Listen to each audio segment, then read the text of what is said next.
Last year I was at a geology conference and I was catching up with one of my old buddies, and his wife happened to be there, and we got to talking about how when I'm not doing work I'm involved in wood turning here. And we got to chatting and they said, well, gosh, would you make us a bowl? And I said, sure. And after several months passed, this came to be. And so this video is going to be a discussion of how it is that I made this bowl for Lynne and Peter. So they wanted to have a segmented bowl, not a bowl made out of a single chunk of wood. So one of the key aspects of doing segmented work is you get to pick your design before you start and get it pretty much set out just as you like it. And once you have the design put together, then you can go into your spreadsheet or whatever it is you use to calculate these sorts of things and figure out exactly how much wood you need, what the widths of the pieces are, what the lengths of the pieces are, and with that information you're ready to go to the store and get some wood. This project's going to involve some cherry and some maple, so that's what I got here. This is a 5/4 stock mostly, which means it's 1 1/4 inch thick, and from this I can then cut it down into all the pieces I'm going to need. So once you've made your calculations and once you've purchased your wood, it's time to start cutting the things up into the individual bits. So here I started with the maple. I'm going to cut those pieces down to length first. Then after that's individual into the proper length, each stick needs to be the proper length for the ring that it's going to be in. Then you take those things of proper length and cut them down to the proper thickness.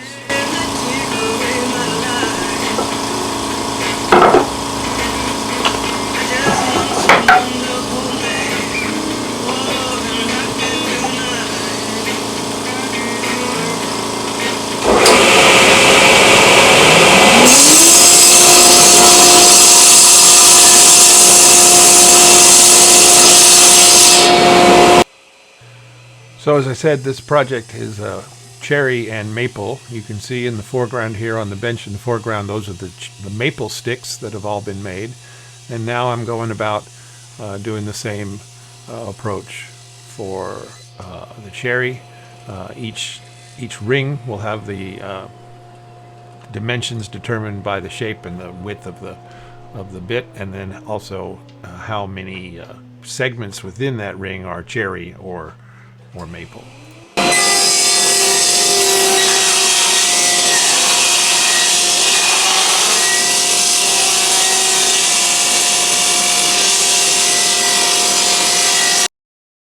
And here are all the sticks for the cherry and the maple for all of the 11 rings that are going to be in this bowl. So once we have the individual sticks into their proper dimensions, we can now start cutting the actual segments that are going to make up our segmented turning. You set the sled here at a proper angle so it cuts things right. Because this is a 36 piece ring, the angle here is 5 degrees, and you just go on cutting until you have each ring done. Here I think I've shown you cutting 12 rings, so there's 36 segments in each ring, and there's 11 rings in total. So you do this for a while.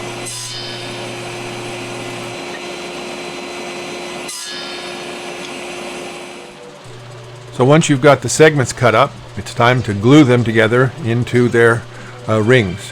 Here you can see that the segments with the red marks are the cherry, the segments with the blue marks are the maple, and you just go around putting glue on both sides of each segment. And again here there's 36 segments in each ring of this bowl. So just go around putting glue on all those.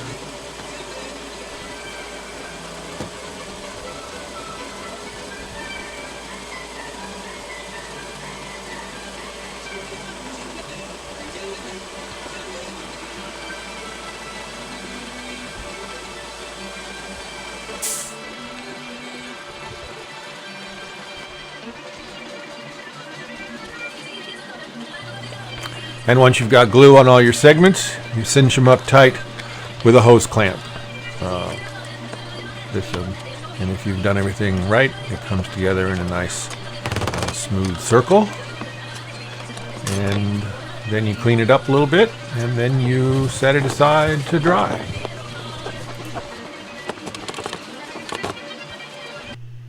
And of course, in this case, we got to repeat that 11 times. Now, because the rings may come together in a nice circle, but they don't come together in a flat top or bottom, the next stage is to sand them using the drum sander, because we need to have a perfectly flat top and bottom for when we're going to glue all the rings together. So you got to take it through the drum sander a few times, taking off a little bit as you go. Eventually, you get it to be nice and flat, and then you finish it out by taking it to whatever final thickness is called for in the design.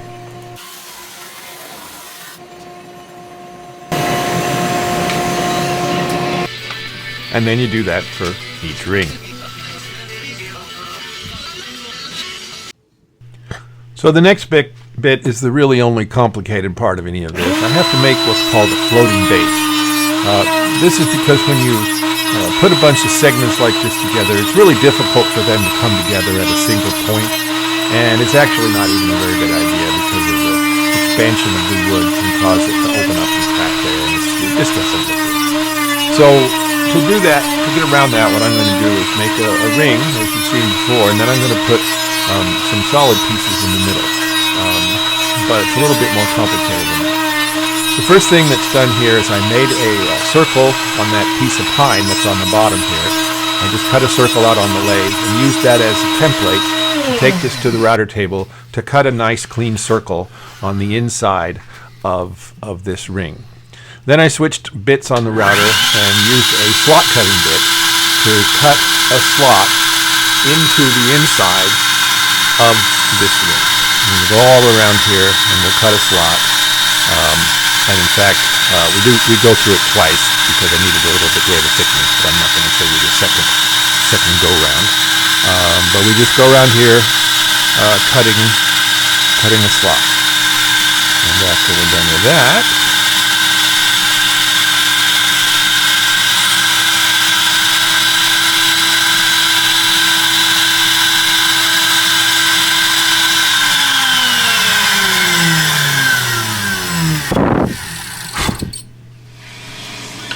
we take it apart. Now I said that I made a ring, but I only glued up 18 pieces each, so this is a split ring. And so you can see the slot that was cut with the router bit.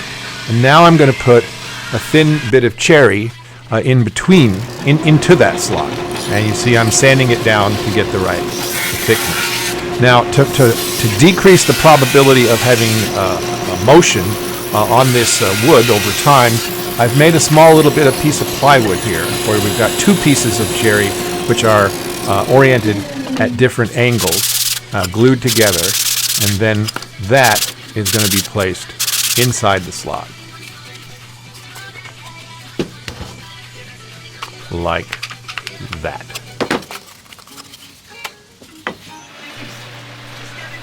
With the first ring completed, it's now time to start gluing them all together. But the first thing I'm going to do is going to glue ring number 1 to this piece of pine on the left-hand side of the screen, which is just what's called a glue block. The faceplate that the piece of pine is connected to has screws in it, and I don't want to screw. You can attach your piece to the lathe with screws like that, but I don't want screws in my bowl. So what I'm doing here is I'm attaching a sacrificial piece of wood, the glue block there, to the ring number 1, and then I can turn the piece and we'll cut away the glue block later.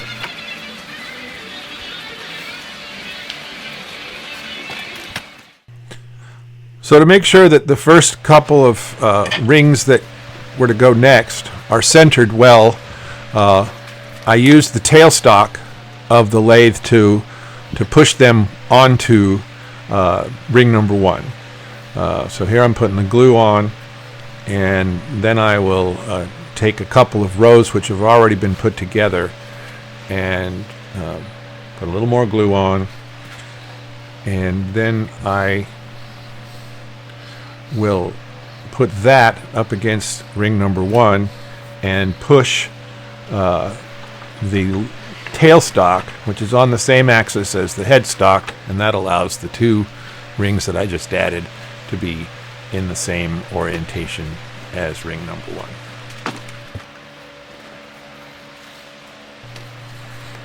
Then I add some clamps around all around the outside, because the pressure from the tailstock's not enough, and this will be the method for putting together all subsequent rings. Now that those things are relatively well centered, and the fact that all the rest of the rings are basically good circles, and I've got registration points where the segments come together, I can take this off the lathe and just use clamps and do these things one at a time. So I'm going to do, here's ring number 4 coming on, go around making sure it's nice and centered, and then put the individual clamps all the way around.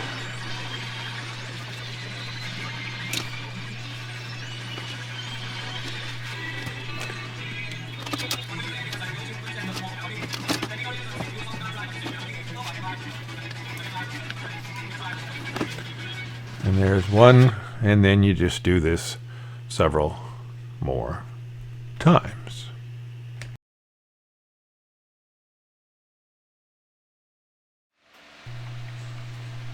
So, after all that, now we can start turning. We can put it on the lathe and start turning it into a bowl. This is the part where they say that you take away everything that isn't a bowl. You can see at the beginning that's a little rough. I'm using a large bowl gouge here to take off some big hunks and to take those corners off. You can see that there's steps, corners. And the point here is just to try and get the good shape. Now, if you've done your calculations correctly and cut all your segments correctly, the shape's almost already there. You can see that this is more or less the shape of the bowl we're going to have at the end. But now it's just a matter of taking off the rough edges.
You can hear as the shape gets smoother and you have less rugged edges, you can hear how much smoother the cut sounds.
Well, we're getting there. Getting smooth, but there's still some rough edges. I'm going to concentrate on turning the bottom for a minute here. Got to tuck that under so it has a nice shape.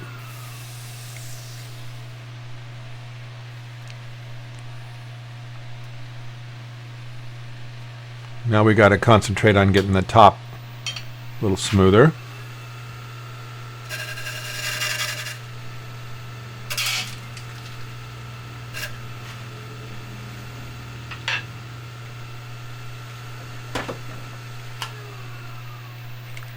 I've decided that the best thing to do now is switch to another tool. So I'm gonna be using what's called a scraper next instead of the bowl gouge. And before I use that, I have to sharpen the scraper. That sound you hear off camera is me sharpening the scraper. You can see the lathe that I'm using, the yellow lathe, is off to the right there, and the sharpener is in the middle. The grinder is in the middle. And so now this scraper is designed to take finer cuts. And once we've got the basic shape, we don't want to be so aggressive. And so we're going to use the scraper, and you can see that we get finer cuts and a smoother finish. And so I'm basically going to be finishing up on the outside of the bowl, mostly using the scraper now, because the smoother you get with the cutting tools, the less you have to worry about sanding. So I've basically gone straight to the scraper, and we'll go back and forth a few times with the scraper.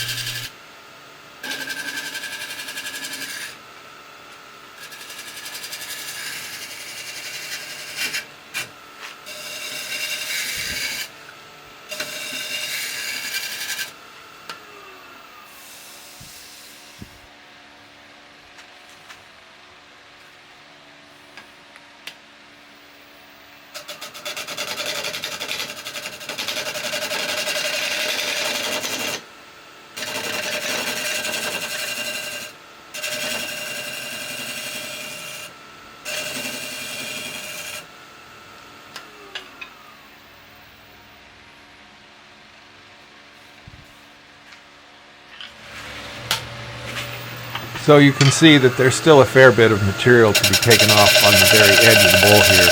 So I went back to the gouge because it's better for taking a bigger cut. So this will be the last really big cut I have to make to even out the whole sequence, the whole shape.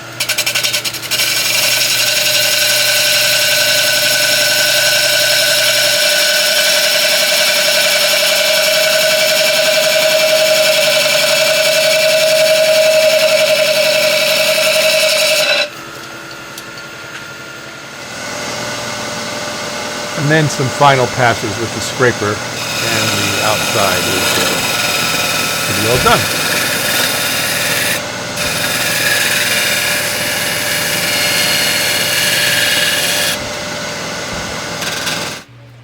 So turning the inside is very much like turning the outside, so I won't go into so much detail here, just show you a little bit and go through this fast. But basically, same story, take off the big bits with the bowl gouge or this other tool here, a different kind of scraper to take off the big bits, and then eventually finish after the big bits are taken off. Want to get it nice and smooth, we'll switch over to the scraper. As you can see here, here's another scraper, and again we just go through it nice and easy and get a nice curve on the inside. The key here is now wall thickness. You want to make the inside curve match the outside curve, so there's not a significant variation in thickness. That's both for aesthetic and practical purposes.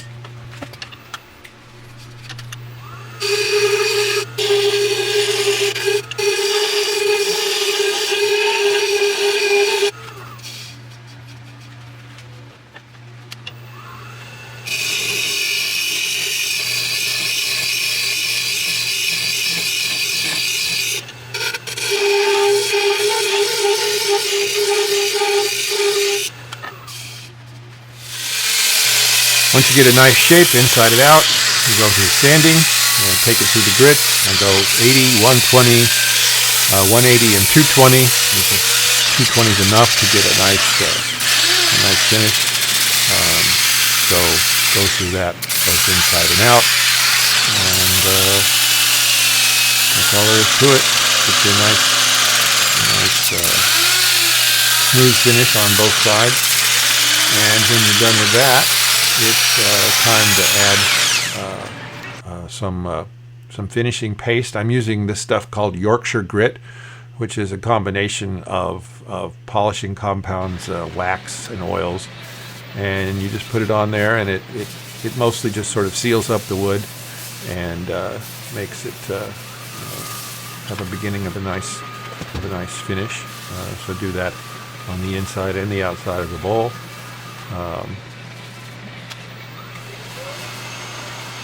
Do both the normal Yorkshire grit, and then they have a fine paste. And when that's done, we can move on to the final bit of finishing, which is a product called Odie's oil, and that's this kind of goopy, oily, waxy oil, and you just put it on pretty sparingly, and then you just buff it on there, and front and back, inside and out. The lathe makes it really nice to be able to turn it and buff it really well.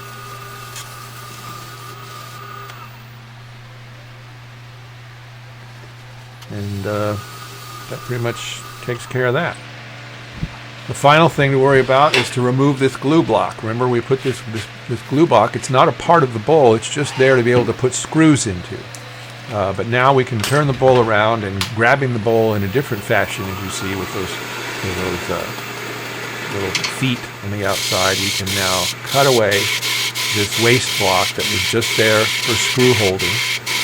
And you just take that down and remove it. And once we're done with that, we are going to have to finish the bottom of the bowl, of course, because it hasn't been touched yet. Here's the final little bit of the glue block being taken away.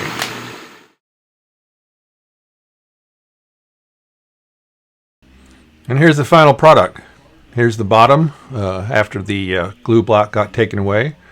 Here's the view on the inside.